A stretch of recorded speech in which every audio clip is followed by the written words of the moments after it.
Hello, good evening, everyone. My name is Sandra Essenam Apeno, and I'm here for business. Now, the Peasant Farmers Association has raised concerns about the Ministry of Food and Agriculture's pursuit of greenhouse farming. According to Programs Officer of the Association, Charles Nyaba, greenhouse technology is expensive and not suitable for agriculture in Ghana. His comments comes on the back of recent calls by the Ministry of Food and Agriculture for private investors to finance greenhouse farming. In addition to 3 operational greenhouse centers in Dawenya, Kaswa and Akomadan, the Ministry for Food and Agriculture says it has imported some greenhouse facilities. It is therefore urging private investors to come on board and invest in greenhouse farming to boost vegetable production in the country. Similarly, there's an ongoing partnership with Israel to train agri graduates in greenhouse technology to help manage and run greenhouse farms. However, touching on the developments, Programs Officer of the Peasant Farmers Association said that technology is expensive and unsustainable. Look, why are Israel and all those countries do green farming? Because they don't have the space, the land size is not there to farm. In Ghana, our problem is not about the land to farm. Our problem has to do with availability of water. If you take greenhouse facility, amount of water required for you to be able to operate it, it's not easy. Now, apart from the water, the seeds, the planting material for greenhouse are all imported. It's not like the farmer can just go to the market and go and buy these seeds to use for the green. It's a special seed for a greenhouse facility. So you recount that if you visit most people who started with greenhouse technology, they have abandoned it because they couldn't manage it. He, however, urged the Ministry of Agriculture to provide simple resources for local farmers to help them increase their production. Why can't we put that money to actually look at the areas that we are struggling? We need simple boreholes, simple duckouts.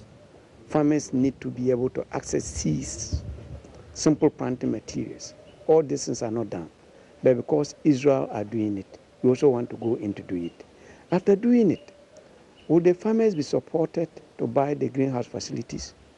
If they are supported, would they be supported with resources to manage them, to get water, to get the seeds to continue to do that?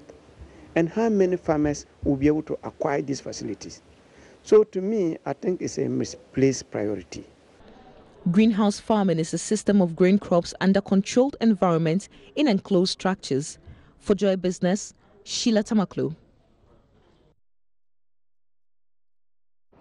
Despite the cedi's marginal gain against the dollar and other international trading currencies, some professional students from the University of Ghana Business School say the cedi's persistent depreciation is taking a toll on their finances. Charles Aite has been engaging some of them.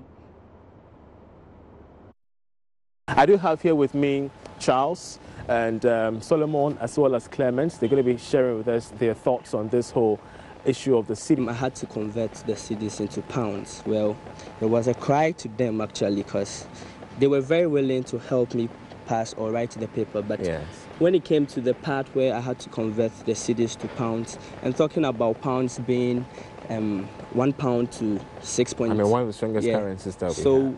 I mean, and they weren't ready to accept any cedi, so I had to convert it.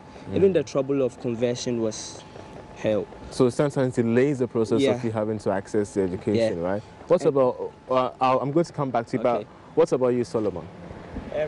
I think for those doing ACC, actually did ICA, those doing ACC who have to pay in pounds, you are paying in pounds, the pound rate is rising, and then your parents are earning the same. Like it's a very big crisis in the family, considering that we all go by the motivation, keep trying. And you know, some of these professional courses are very tough. You need to balance doing the professional courses and balance your study here in school, and then you end up failing. Like it's a lot of traumatic experience for students. So the trickle-down effect is, you know, most students failing their professional papers. Yes, so once they fail, they're like, oh, so I'm going to pay this amount again. And moreover, the parity is not remaining the same, like the rate is not remaining the same, and it's always increasing, and so you are always feeling that trauma. So you're in class, but you're thinking about what happens to the city tomorrow. Anyways, Charles, so Help us with the exact amount. How much do most professional students pay in terms of the pounds sterling? Okay, we could be looking at no less than £100, I would say. £100. Right, £100. Yeah. Okay. So if you are doing the conversion and you have, let's say, 3 cedi is to £1, it is like 300 cedis is to £100. I would say that was previously then. But right now you're looking at 6.8. You can see the difference. 700 like, cedis. It's really hell. Just hearing the fact that you need to convert or pay in pounds is a discouraging factor. It discourages the others. So it's actually a general plight for students with this cedi depreciation. Your final thoughts, Solomon, on this particular topic, the impact it's having on professional students? As a country, I believe that if we're supposed to move forward, and right now I think I believe we are in an era of knowledge sharing or selling knowledge. I believe that the country can move forward if we have more professionals, but if this is happening, then it means that the rate of having professionals is going to reduce. Let's do other stories now. Senior Minister Yaw Sarfo Marfo has indicated that Ghana's exit from the IMF is one of the most remarkable economic successes of the country. Speaking at the 6th annual conference and exhibition of the Ghana Insurance Brokers Association in Kumasi, he stressed the need for insurance companies to adhere to ethics of the industry.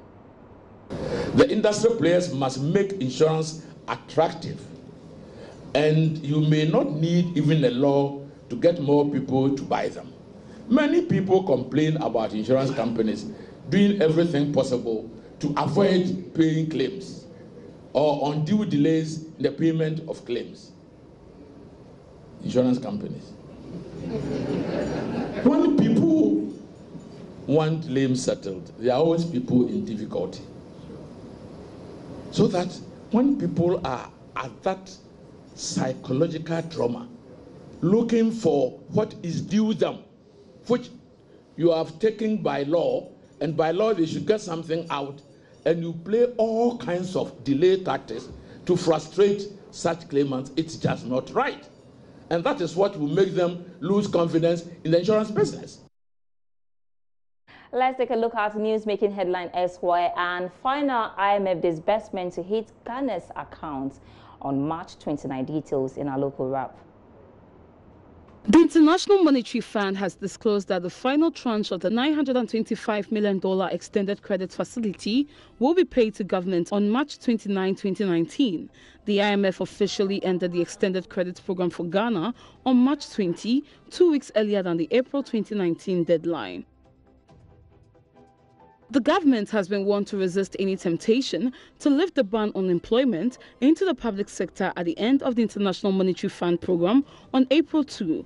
Economist at the University of Ghana, Dr. Ebo Taksin said Ghana needs to move beyond government being the main supplier of jobs. Some 4,000 former workers of mining giant Anglo Gold Ashanti's Obuasi mine has asked the company to pay compensation due them by the end of this month or face their wrath. The workers who were laid off between 2013 and 2014 say several attempts to have the company to fulfill its obligation to them have proven futile. That's all for business for now with me, Sandra, and I'm